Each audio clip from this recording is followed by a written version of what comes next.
Hey, today we're kicking off our brand new series that I'm super excited about, Love Dates and Heartbreaks.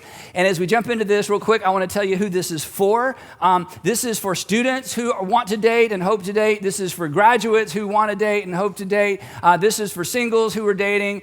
This is for married people who are trying to make their marriages better. This is for people who used to be married and are jumping back into the scary, awful aquarium of dating where it just seems so complicated and it's not like it was when you were 18 and you're trying to figure that out. So this series is really for anybody who's in a romantic relationship, wants to be in a romantic relationship, hopes to be, and is trying to figure it out. And the thing is, I don't have to tell you this, it's complicated. It's complicated when you're 13, it's complicated when you're 16, it's complicated when you're 26, 36, or 56. And one of the reasons that I'm super excited about this series as well is this series gives me an opportunity to talk about something that breaks my heart. And, a few years ago, I challenged you. I said, hey, what breaks your heart? Because sometimes when people answer the question, what breaks my heart, it leads to extraordinary change and extraordinary things in culture. And one of the things that breaks my heart has to do with what we're going to talk about. Because watching people make relationship decisions that undermine their relationships, that just breaks my heart. I mean, watching people make decisions about their own relationships, whether it's marriage or dating or whatever it might be, that I know, and I'm not super dialed in. I mean, most people would watch them and think, oh no, you're going to do what?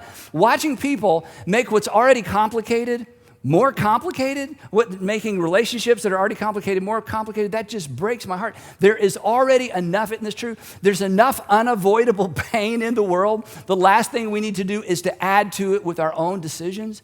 And like you, it's not just me. Sometimes I watch people and I think, have you thought that through? I mean, have you really thought that through? Or have you really ever seen that work out anywhere else with anybody else? I mean, it works out on Netflix, but I mean, in the real world, have you ever seen that actually work out in a real relationship, right? You've had these same thoughts, or I think, has no one warned you about this? I mean, did your mama not warn you, or your grandmama, or your dad, or a friend, or a roommate? I mean, am I the only one trying to get in your way to say, hey, you need to think this through? And so it breaks my heart to see people unnecessarily complicate their future relationships with current relationships, or to complicate a current relationship with just a bad relationship decision. And I'll tell you who else I'm excited about to be a part of this series are those of you that are dating and you're kind of serial daters. In fact, you don't even like the word date.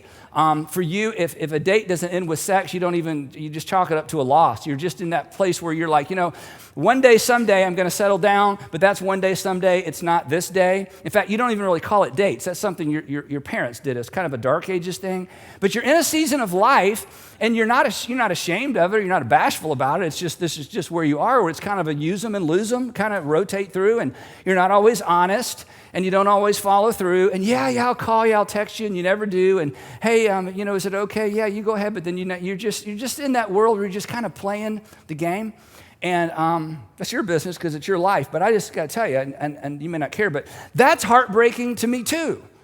And the reason it's heartbreaking to me is, and you don't have to believe this, is you're hurting you and you're hurting somebody else. And here's what I know about you, even though we've never met. You don't want to hurt yourself.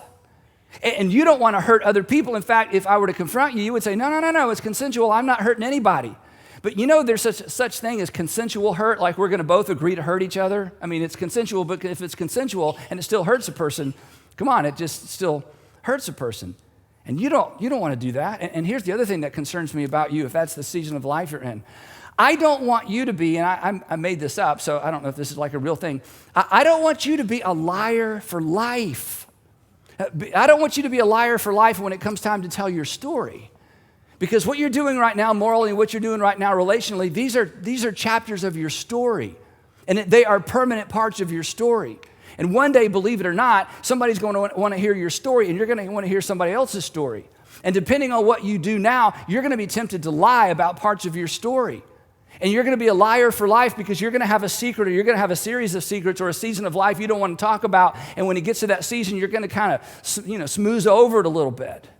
And I've talked to too many women, guys, who married a guy and he told about half the story. And a year later, she found out the whole story. Or 15 years later, she found out the rest of the story. And she's broken and she's heartbroken because she didn't get a chance to choose you with your whole story because you lied about your story. And the reason you lied about your story, just to use an old-fashioned word, is you were ashamed of your story. You were embarrassed by your story. And here's the thing, I'm not getting on you. I don't want you to write an embarrassing story. I don't want you to write a story you're embarrassed about. I want you to write a good story. I want you to be in Walmart one day with your wife and you see that guy you used to date, ladies, and you don't say, hey, let's check out the toy aisle. We don't even have any kids, I know, but I think we should check out the toy aisle for just a moment, you know? I want you to say, hey, this is my husband. And then when you walk off, you say, yeah, I used to date him in college. He was a great guy. Yeah, we dated a little bit in high school. She was just a fantastic person. Didn't work out, but she was just great. That's a good story. I want you to write a good story. And let me tell you another good story. Another good story is this. Hey, when I was in my 20s, I fooled around, I played around. But on this particular date and this particular year, when I was this particular age, I decided to move in a different direction. And since that time, I've lived differently. I've lived in a different direction.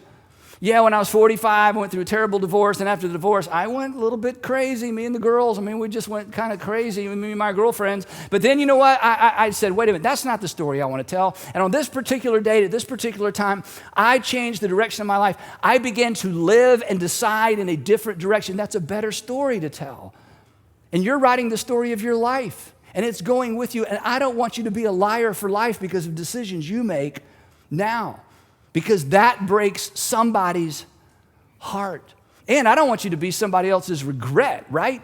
When they tell their story, when your name comes up, I want them to say good things about you, don't you? And let's face it, when your name comes up, they're going to say something about you.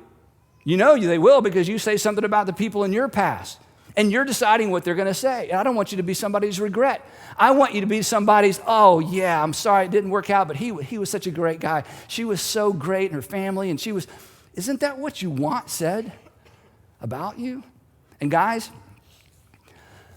I don't want you to be a hypocrite. And here's what I mean by that. If someone did unto your sister as you do unto the girls you date, you may want to do something unto them. If someone did unto your niece or your single mom as you do unto the girls you date, you may want to do something unto them. I don't want you to be a hypocrite. I don't want you to expect one thing for the people you love and treat women different than what you would want a man to treat the women that you love. I just don't want you to be a hypocrite. Here's what I know about you. You don't like hypocrites. It's one of the reasons you don't go to church. The church is full of hypocrites. So maybe you're right. Don't join us, okay? Right? I mean, don't let there be duplicity. Don't live a double life. Don't live with a double standard, because ultimately that hurts you and that hurts other people, and that just kind of breaks my heart, because it sets you up for trouble that you don't need in the future. And ladies, and I don't like to really talk to ladies. I've never been one, okay? So I realize as soon as I move in this direction, I step out on very thin ice, so I'll just kind of put out there and head backstage. But ladies, I don't want you to be treated like a commodity. Or let me say it the harsher way. I don't want you to allow yourself to be treated like a commodity. And many times, it's your decision. And you know what a commodity is? A commodity is something that's bought and sold and traded and sometimes eventually just discarded. And maybe depending on your life and culture and the way you've managed your relationships, maybe you started to feel a little bit like a commodity. I don't want you to feel that way. I want you to feel like someone who has extraordinary value and extraordinary worth, not just based on what God says about you, but based on the way that men treat you. And men, I want you, and this is kind of an old-fashioned word too, I want you to step up. I want you to be gentlemen. See, gentlemen is powerful. Self-control is powerful. Deferring to the wishes of another person is powerful. Kindness is powerful. Grace and mercy is powerful. And ladies, don't you wish there were more gentlemen? And ladies, I wish you would do whatever you have to do, whatever is in your control to decide. I am no longer going to allow myself to be mistreated, because that just hurts you. If you get accustomed to being mistreated, eventually you begin to define yourself that way. And I realize that these values clash, and I realize that in our culture, it's very difficult to think that it'll ever be different than it currently is. But this series is about helping you begin to think differently about yourself and about your future. Now, there are two myths that kind of drive all this confusion relationally, especially when it comes to how we manage our sexuality and how we do dating and relationships, and even within the context of marriage. And like most myths, once you surface a myth and look at it, you realize, well, that's just ridiculous. But these two myths actually kind of sit in the undercurrent of our thinking and our assumptions about relationships. In fact, they are really unexplored assumptions. And in any area of life, financially, business, whatever you might do, whenever there's an unexplored assumption, it's a very dangerous thing, because an unexplored assumption will inform your decisions, but you don't know it's informing your decisions, and you make bad decisions. And these two relational myths inform so many of the decisions in our culture, and honestly, everything in our culture fuels these myths. But as soon as I state them, you're going to go, oh yeah, that's ridiculous, that's not true. But here's my challenge to you today as we start this series. These two myths for many of us actually drive our relationship decisions. The first one is this. You may have heard me talk about it before. I just call it the right person myth. The right person myth is not that there's not a right person for you. The right person myth is this, that once you meet the right person, everything will be all right. And all the married people grumble and go, yeah, that ain't true. That ain't true. Because I met him, it's not true. It's not, you're right. The myth is that once you meet the right person, everything's just going to be all right, regardless of what you do between now and then. The myth is this: I can play around, I can do whatever I want, I can treat guys the way I want, girls the way I want, I can just do whatever I want. But when I meet the right person, everything's going to change. The past disappears. So you think your problem is you just haven't met them yet. Or you met them and moved in with them, or you met them and you married them, but now things aren't all right anymore. And you are slowly coming to the conclusion that you must have chosen the wrong right person. And now you are looking for who? You're looking for the next right person. And when I say it that way, it sounds ridiculous. But let's be honest. This way of thinking fuels our relationship decisions, and oftentimes it informs the direction that we take when it comes to relationships. That I'm unhappy because I'm with the wrong person. You're unhappy because you're with the wrong person. So you just need to find the right person, then everything's going to be all right. That is a myth. That once you find them, everything's going to be just fine, right? In fact, not only is everything going to be fine, here's the deeper part of the myth. The assumption is that once you find the right person, everything's going to be fine, including you. That you think somehow you're going to quit all those bad habits. You're not going to be interested in porn anymore once you meet the right person, right, guys? That your insecurity is just going to go away. Your financial, bad habits, they're just going to go away because you're going to find somebody with a little coin and he's going to kind of help you manage all that. And it's just going to get better. If I could just meet the right person, not only is everything going to be all right, I'm going to be all right. I'm going to be a better person. I love the line in Casey Musgrave's song, thinking we will be fixed by someone else. Thinking we'll be fixed by someone else. Oftentimes, this fuels this crazy myth. And this idea, as crazy as it is, and even on the surface, you're like, yeah, that is crazy. This idea, it infects our decisions. And it fuels our fantasies. And here's what I mean by fuels our fantasies. When you think about the future, as you begin to daydream about what if only I had stuck with her, and if only I had married him, and if only, and next time, if only, what fuels your fantasies is this: not becoming a better person. What fuels your fantasies is finding the right person. And it is a myth. Because, as you know, there is more, right? You're adults. There's more. There's more to a satisfying relationship than finding or even being found. We just don't hear much about this. This does not make great film. This does not make great television series. This doesn't make great reality TV. What makes great reality TV and what makes great film is people falling in love. That's what the whole movie's about. They finally find each other. They're supposed to be together. It takes an hour and 45 minutes for them to figure it out. And then they figure it out and they're together. And then what happens? The movie's over. We love being entertained by people falling in love. But here's what we know about falling in love, because we're adults. Falling in love requires a pulse. Falling in love requires a pulse. If you have a pulse, you can fall in love. Staying in love requires so much more, and this series is about the so much more. But of course, we're not entertained by the so much more. It's nobody's fault. It's just kind of the way it is. The second myth I call the promise myth. There's the right person myth and the promise myth. This myth maintains that basically when it comes to satisfying, long-term relationships, that all we need to do is make a promise.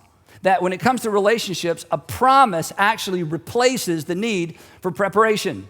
That a promise replaces the need for preparation. That you can commit, promise, or vow your way into a healthy, satisfying, mutually satisfying relationship. That you can vow or promise or commit your way into a successful future, which is ridiculous. And that everything that came before can be overcome with two things: a promise and a party. A promise and a party. You're going to stand at an altar and make a promise, then you're going to have a big party. The past disappears. You're going to be a brand new person, a completely different kind of person, and you can promise or commit or vow your way into the future, and your spouse, your fiance can promise or commit or vow his or her way into the future as well. But promises, you know this, right? Again, you surface these myths. It's like, yeah, that can't be true. Promises are never a substitute for preparation, right? We know this in every other arena of life except relationships. We know this in academics. You can't promise yourself to a degree. You have to study. In sports, business, medicine, discovery, business preparation for a presentation. In every single arena of life, we know that in order to win, you have to prepare. No college basketball coach or no college football coach would substitute promises for practices, right?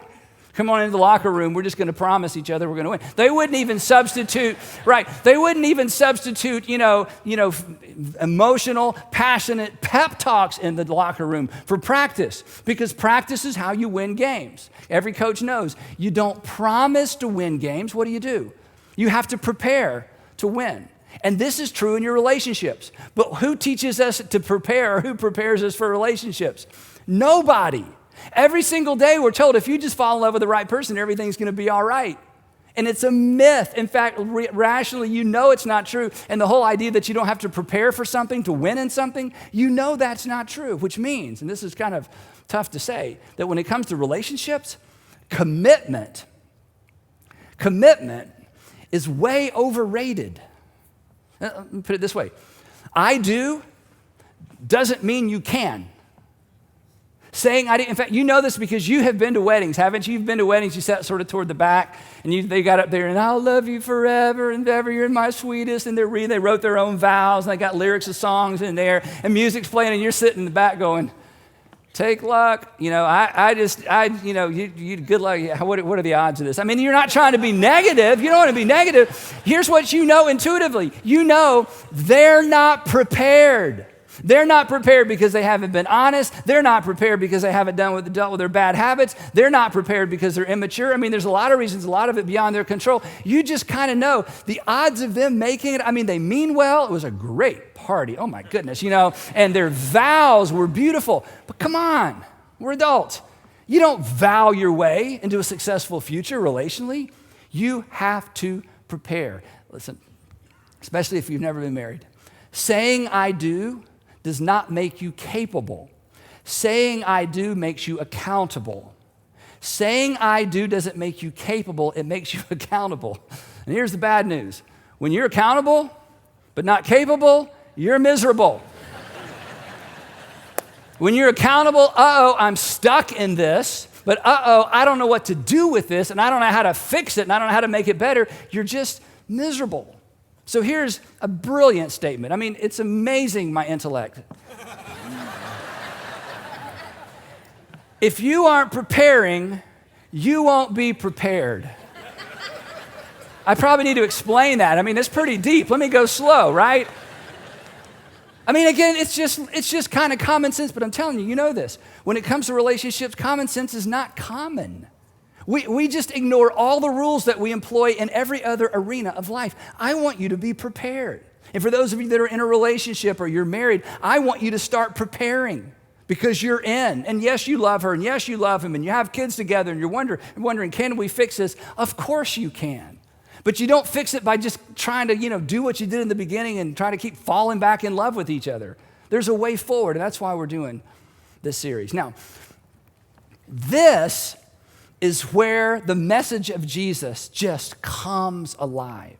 This is where following Jesus makes all the difference right now in this world, in this life, in your current relationship. You've heard me say so many times, following Jesus will make your life better. Following Jesus will make you better at life. Well, following Jesus will make your life better, and following Jesus will make you better at relationships. It'll make you a better boyfriend, a better girlfriend, a better husband, a better wife, a better parent, a better fiance, a better future husband, a better future wife. That following Jesus will make you better at life. In fact, following Jesus will make you better at life before you come to the conclusion as to whether or not you believe Jesus is the Son of God. Because Jesus left us with one relational principle that is so extraordinarily powerful, so defining. It's kind of the driving force behind everything else that we're going to say throughout this series. Because whereas the teachings of Jesus won't help you find the right person, primarily because people had arranged marriages back when Jesus came along, and by the time they were 13, it was all said and done. It was all buttoned up, and you didn't have much choice. But following Jesus, this is the game changer. Following Jesus will help you become the person. It's why every once in a while, maybe you've had this experience, you meet someone from your past. You knew them in high school, you knew them in college, you knew them in graduate school, you knew them at a previous job maybe. And years go by and you run back into them and they're different, and they're good different. I mean, they're kind of cleaned up and buttoned up, and their eyes are clear, and there's happiness on their face. They seem to have their life together. And you start asking questions, and you discover they became a Jesus follower, and they're different. They didn't meet somebody new. They became somebody new. It's why sometimes when you meet people from the past, it's like you became a different person. Following Jesus will help you become the kind of person that the person you're looking for is looking for. Following Jesus will help you become the kind of person that the person who was hoping for was hoping for. Following Jesus will help you become. Years ago, when I first began putting together this material, the first time I presented it to many of you, about 10 years ago, it's been almost 10 years, it's hard to believe. I just had some conversations with some 20-year-olds in our organization, and a young lady shared a story. She said, I was at home, my mom was ironing, I was sitting on the bed, and I was going on and on and on and on and on about this guy I had met at this party, and he was incredible in his job, and he was good looking, and she said, I was telling her that he was a Christian. And that he was like, Mom, I mean, he's like your kind of Christian, Mom. Like, he's the real deal Christian. Like, he doesn't just talk it, but he was talking about Jesus at this party, and I can tell his faith is real. And she was going on and on about this guy. He was just incredible. And she said her mom stopped ironing and set the iron on the ironing board and looked at her. And she said, honey, the problem is a guy like that is not looking for a girl like you. And she said, I literally fell to the floor and began to weep. This was years ago. And that was the defining turning moment in her life when she realized that's right. My whole approach to relationships has been I'm going to find someone. It never crossed my mind I needed to become someone. My whole approach, every message I've gotten from culture is if I can find the right person, everything will be all right. It never dawned on me that I need to become the kind of person that the person I'm dreaming of, hoping for, is actually looking for. Which brings us to this question for all of us, married, single, students, graduates, whatever season of life you're in. Are you the person? Are you the person you're looking for is looking for? Are you just looking, or are you becoming? And Jesus says, follow me, you'll become. If you're married, here's your version. Are you still the person? Are you still the person they were looking for? Are you still the person they were hoping for? Or have you allowed life and kids and money and stuff and busyness and business to get in the way of what you were becoming, of the person he or she believed she was entering a relationship with?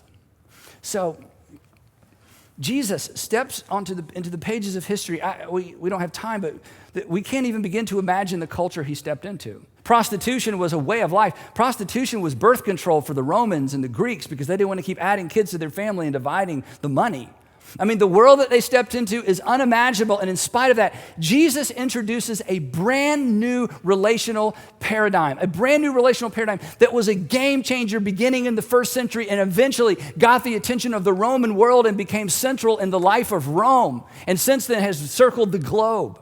A relational paradigm that is simple, it's compelling, it's demanding, of course it is, and it's also rewarding. And here's the coolest thing if you're not a Christian.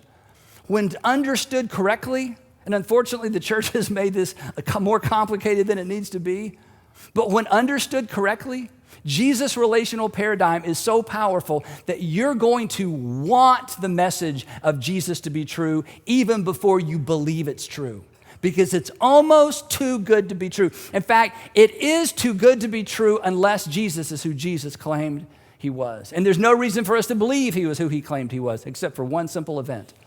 His resurrection that changed everything and put everything and reframed everything that he taught. So toward the end of his ministry, Jesus is gathered with his guys, and he's going to kind of give them this is part of that last minute, if you forget everything else, remember this pep talk. And these words I'm about to read to you that Jesus said, they didn't even understand what he was talking about. They could not understand this until after the resurrection. And as complex as it seems to us because we live in a different world, his words were so clear and they're so specific. And at the end of this passage, as I walk you through it, he gives us kind of our marching orders. He gives us kind of the North Star by which we should guide all of our relationships. And then we're going to come back next week and kind of tease it out and look at the details. Here's what he said. And he begins with an illustration that they were totally dialed into that we're immediately like, huh? Here's what he said. He said, I am the true vine. I'm like a vine. And my Father, God, is the gardener. And whenever Jesus told a parable, there's a God part, there's a Jesus part, and there's an us part. He says, okay, guys, here's how I want you to think about your relationship with me. I'm like a vine. Now, they understood grapevines. They totally got it. I'm the vine, and my heavenly Father is the gardener, the one that's tending the vine. He, God, cuts off every branch that's plugged into me, the vine, that doesn't bear any fruit. Why? Because the goal of Jesus and the goal of this whole conversation is to explain how people get connected to Jesus and Jesus bears fruit through them. While every branch that does bear fruit, he prunes it. Why? So there will be more fruit. So the goal clearly is some kind of fruit bearing, to which we say, what's the fruit? And he's going to tell us in just a minute. By the way, your life is bearing fruit too. Everybody's life bears fruit. It's your reputation. It's the outcome of your decisions. It's that story that you like to tell and the story that you don't like to tell. So the idea of our lives having a wake of broken relationships or healthy relationships or debt or financial security, we all have a wake. We've all borne fruit in our life. And Jesus is talking about something that's familiar yet unfamiliar because he's saying, I want you to allow me to bear fruit through you. So he says, here's what you got to do. And this is all relationship language. Remain in me, and I also remain in you. In other words, this is just his way of saying, stay close to me, stay connected to me, follow me. And then he tells us why. He says, you need to stay close to me and follow me because no branch can bear fruit by itself. It's got to remain in the vine. Again, he's talking about something so familiar. If you take the branch off the vine, the branch dies, it doesn't bear any fruit. He says, if you're going to bear the fruit I want you to bear, you've got to stay plugged into me. And now the application. Neither can you, he would say to John and to Matthew and to Andrew sitting there, neither can you bear fruit unless you remain connected or plugged in to me. That we can't bear fruit the way that Jesus wants us to bear fruit unless we lean into him, or to use another word Jesus used, continue to follow him. And then he says to them what they've already figured out. By the way, guys, he goes slow for them. He doesn't want them to miss it. I am the vine. You've already said that. And you guys are these branches I'm talking about.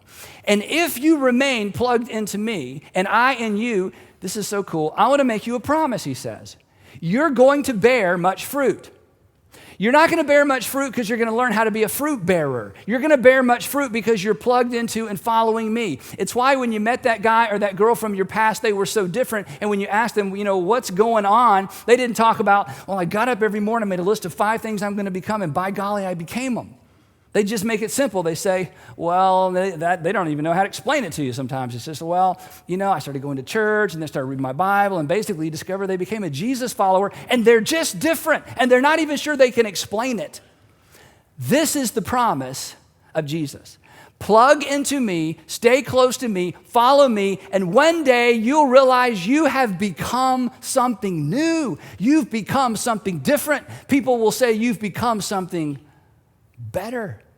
And then he defines what he means by fruit. And this is so powerful. He says, just as the Father, this is it's amazing that he makes this comparison.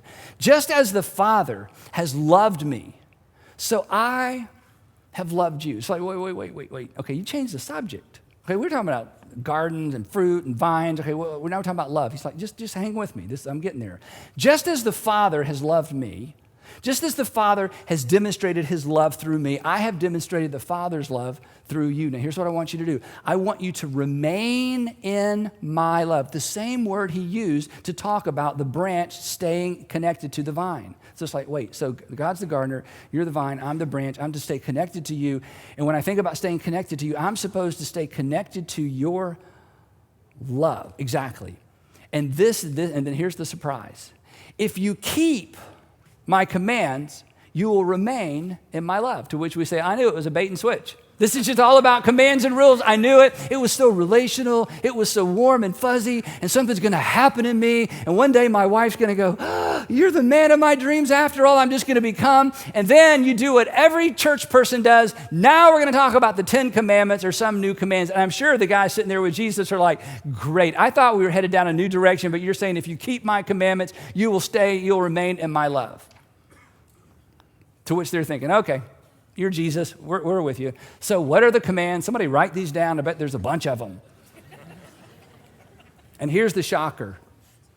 Here's why you should follow Jesus. Here's why you should considering follow Jesus even if you're not sure who Jesus is. Jesus smiles, I think, and he says, okay, I'll tell you. John, write this down. My command is this. Okay, wait. Vine and branch, we're plugging in, it's all about back and forth, and somehow it's all about the Father's love, and now we're talking about commands, and now you're saying there's just one command. Right. Just one command. All right, what's your command? Love each other. We don't even need to write that one down. We've heard that so many times, that's not new, to which Jesus would say, hang on, I'm not through. Because this isn't just about love the one you're with. This isn't just about love. This isn't about, if we just all get along and love each other. No, Jesus said, remember, this is vine and branch. This is a different kind of love. This is a very specific kind of love. I don't want you to just be more loving. I want you to love specifically. I want you to have a focused love. Here's the kind of love I want you to have. I want you to love each other as because this is about a relationship with me. I want the love that you have seen demonstrated towards you. I want that same brand. I want that same type. I want that same combination, that same formula of love to flow through you. I want you to love as I have loved you. Now, I'm telling you, sitting in the room that night, they had some idea of what he was talking about. But a few days later, Jesus would put on a demonstration of love, take their breath away, because it would take his breath away. And on the other side of the resurrection, it's like,